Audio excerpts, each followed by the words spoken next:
Haleluya. Salam sejahtera bagi kita semua. Pada kesempatan hari ini kita akan berbicara tentang kasih.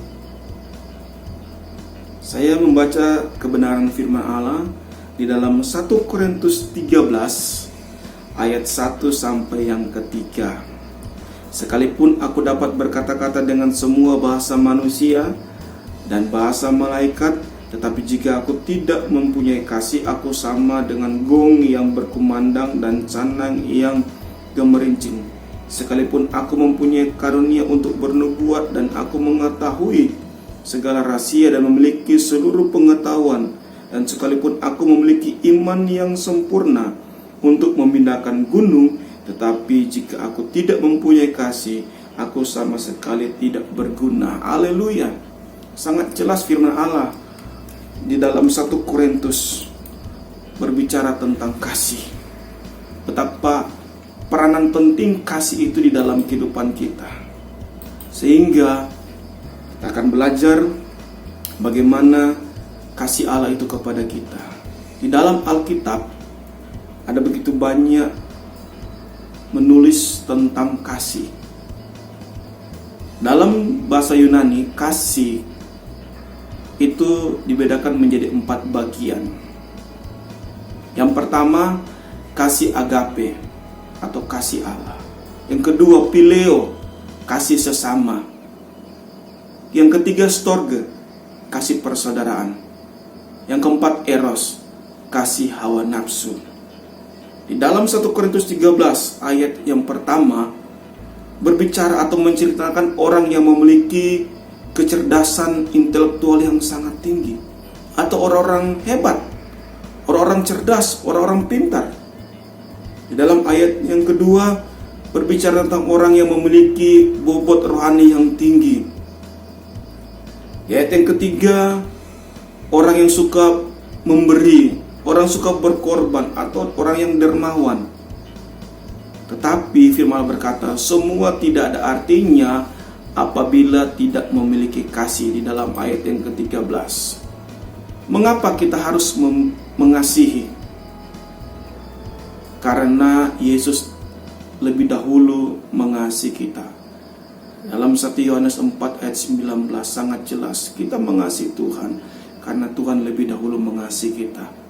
Kasih Allah dinyatakan melalui pengorbanan Yesus Kristus ketika Dia beranak untuk memindahkan gunung. Tetapi jika aku tidak mempunyai kasih, aku sama sekali tidak berguna. Haleluya. Sangat jelas firman Allah di dalam 1 Korintus berbicara tentang kasih. Betapa peranan penting kasih itu di dalam kehidupan kita. Sehingga kita akan belajar bagaimana kasih Allah itu kepada kita. Di dalam Alkitab ada begitu banyak menulis tentang kasih. Dalam bahasa Yunani, kasih itu dibedakan menjadi 4 bagian. Yang pertama, kasih agape atau kasih Allah. Yang kedua, phileo, kasih sesama. Yang ketiga, storge, kasih persaudaraan. Yang keempat, eros, kasih hawa nafsu. Di dalam 1 Korintus 13 ayat yang pertama berbicara atau menceritakan orang yang memiliki kecerdasan intelektual yang sangat tinggi, atau orang-orang hebat, orang-orang cerdas, orang-orang pintar.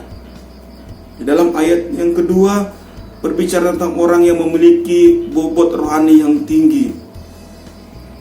Di ayat yang ketiga, orang yang suka memberi, orang suka berkorban, atau orang yang dermawan. Tetapi firman berkata, semua tidak ada artinya apabila tidak memiliki kasih. Di dalam ayat yang ke-13, mengapa kita harus mengasihi? Karena Yesus lebih dahulu mengasihi kita. Dalam 1 Yohanes 4 ayat 19 sangat jelas, kita mengasihi Tuhan karena Tuhan lebih dahulu mengasihi kita. Kasih Allah dinyatakan melalui pengorbanan Yesus Kristus ketika Dia berada di kayu salib. Dalam Filipi 2 ayat 8. Siapa yang harus dikasihi? pertama Tuhan kita. Yang kedua, sesama manusia. Yang ketiga, musuh pun kita tetap harus mengasihi mereka. Kita mendoakan mereka. Kita pancarkan kasih Allah di dalam kehidupan kita. Kapan kita mengasihi? Setiap waktu. 2 Yohanes 1 ayat 6. Mari kita hidup di dalam kasih. Milikilah kasih Allah itu, sehingga kita bisa menjadi terang dimanapun kita berada. Haleluya. Tuhan Yesus memberkati kita.